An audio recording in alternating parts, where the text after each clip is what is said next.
देखने को मिलेगा। ये ऑपरेटर के सामने होगा जो ठंडी हवा पूरे बॉडी में भेजेगा। खाद्य पदार्थ रखे जाते हैं, ठीक है, उनको ये ठंडा करेगा। और ये किस लिए होता है? ये एकदम नीचे जहां कंप्रेसर लगा होता है वहां पर ये लगा होता है। ये दो भाग को ठंडा करता है। जैसे अगर हम यहाँ बनाना चाहें,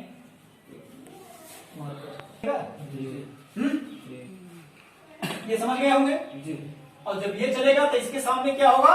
इसके सामने भी एवापोरेटर होगा। क्या होगा? एवापोरेटर, अर्थात इससे हम कहेंगे कूलिंग कॉइल। ये हो गया कॉइल। और ये क्या हो गया? कंडेंसर। ये क्या हो गया? कंप्रेसर। समझ गया ना? ये समझ में आ रहा होगा जी। इसमें कोई शंका नहीं है। तो अब आप लोग को आज हम इस डायग्राम को एक बार फिर से समझाएंगे। यहां पर देखिए कंप्रेसर लगा है, दो प्रकार के मोटर लगे हुए हैं। और यहां सबसे अलग बात जो है वो टाइमर है, बाइमेटालिक है और हीटर है। इन तीनों का प्रयोग किसी भी डीसी रेफ्रिजरेटर में नहीं होता है। ये केवल फ्रॉस्ट फ्री में कार्य करते हैं। आई बात समझ में? तो यहां पर देखिए, ये जो आपका टाइमर है, बाइमेटालिक है और हीटर है। टाइमर की विशेषता क्या है? ये हर 12 घंटे पर ऑफ होता है।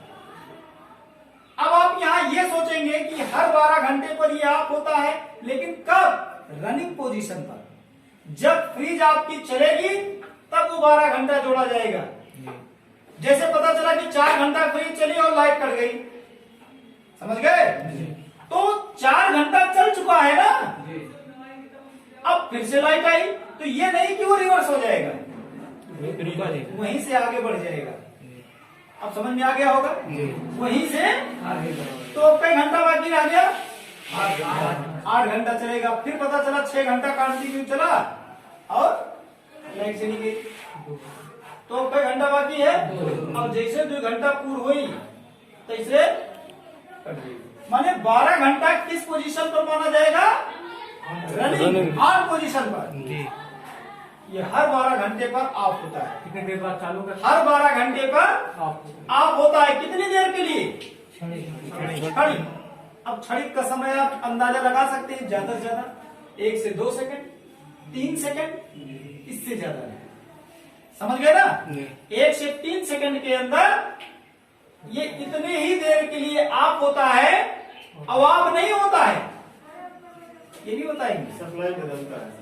ये सप्लाई बदल देता है। जैसे पिन नंबर 4 से निकल रही सप्लाई को 2 से निकालने लगता है। मोटर बंद नहीं होता, बस क्या होता है, मोटर जैसे हमारा कंटिन्यू मोटर चल रहा है, ठीक है, लेकिन थोड़ी दूर डाट अब फिर चला। तो बताओ यहाँ गैप हुआ कि नहीं हुआ? इतना दूर ये किससे जुड़ जाएगा?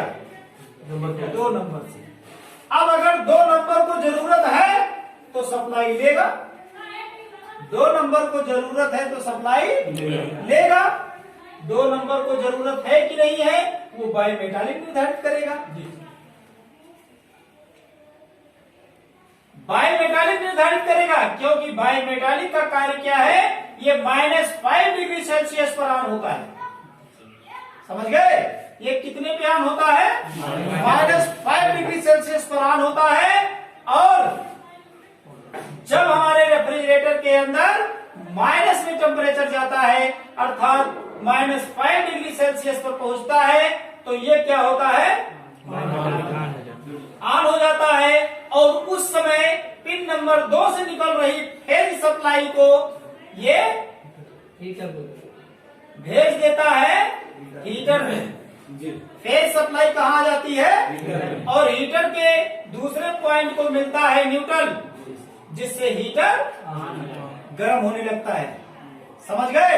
और जब हीटर गर्म होने लगता है तो फ्रीज के अंदर की जो फालतू आइस बनी थी वो धीरे धीरे करके क्या होने लगता है, पिघल जाता है। और यह कंडीशन कब तक रहता है, जब तक फालतू आइस पूरी तरह से समाप्त नहीं हो जाता, तब तक हमारा बाइमेटालिक ऑन होता है। और जब रेफ्रिजरेटर के अंदर का टेम्परेचर +10 डिग्री सेल्सियस में पहुंचता है तो बाइमेटालिक ऑफ हो जाता है। अर्थात पिन नंबर 2 से निकल रही सप्लाई को दूसरे पिन से नहीं निकालता। समझ गए? पिन नंबर 2 पर आ रही सप्लाई को पिन नंबर 2 से नहीं निकालता, जिससे हीटर को मिलने वाली न्यूट्रल सप्लाई पुनः मोटर में जाने लगता है और ये टाइमर फिर से ऑन हो जाता है।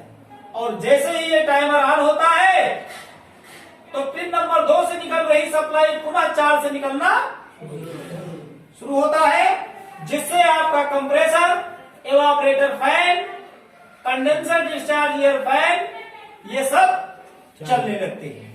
ये रहा आपका कूलिंग से संबंधित क्रिया। फिर इसके बाद यहां हम आते हैं, देखिए डोर स्विच लैंप लगा हुआ है, गेट को खोलते हैं बंद करते हैं तो हमारा डोर स्विच की सहायता से लैंप जलेगा बंद होगा। ये आप लोग डीसी में पढ़ चुके हैं, आ गई बात समझ में? तो इस तरह से हम यहाँ पर जब फेज सप्लाई को देते हैं तो न्यूट्रल सप्लाई हमारी लैंप में, न्यूट्रल सप्लाई दोनों मोटर में, न्यूट्रल सप्लाई हमारा कंप्रेसर में, न्यूट्रल सप्लाई हमारा हीटर के द्वारा टाइमर में जाता है। फेज सप्लाई थर्मोस्टेट में, थर्मोस्टेट से निकलकर टाइमर में, टाइमर के पिन नंबर 4 से फेज सप्लाई निकलेगा, ओएलपी में आएगा और वही फेज सप्लाई दोनों फैन मोटर को मिलेगा और कंप्रेसर के कॉमन को सप्लाई मिलेगा, जिससे कंप्रेसर हमारा ऑन होगा।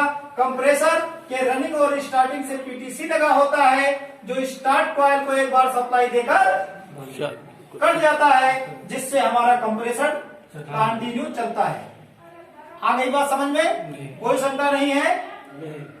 समझ में आ गया? एक बार और, एक बार और, एक बार और समझा दें? चलिए ठीक। छोटा सा क्या लगा है, कहाँ पर लगा है? थर्मिस्टर। इसका कार्य है, थर्मिस्टर ये दोनों फेज को बराबर करने का कार्य करता है और इसका कोई कार्य नहीं होता। अगर इसे आप निकाल भी देंगे तो ऐसा नहीं कि हमारा रेफ्रिजरेटर चलेगा नहीं, ये सुरक्षा के लिए लगाया जाता है। स्टार्ट नहीं होगा जो मिला है? नहीं, ये हाई मान के रेजिस्टेंस होते हैं, ये कभी स्टार्ट नहीं होते। और कहीं किसी को डाउट? ये थर्मल फ्यूज है, किसी कारण से अगर हीटर नहीं बंद होता है तो फ्रिज में आग लग सकती है। फ्रिज में आग ना लगे इसलिए थर्मल फ्यूज लगा होता है, ये पहले जल जाएगा, जिससे हीटर को मिलने वाली सप्लाई बंद हो जाएगी। और किसी को कहीं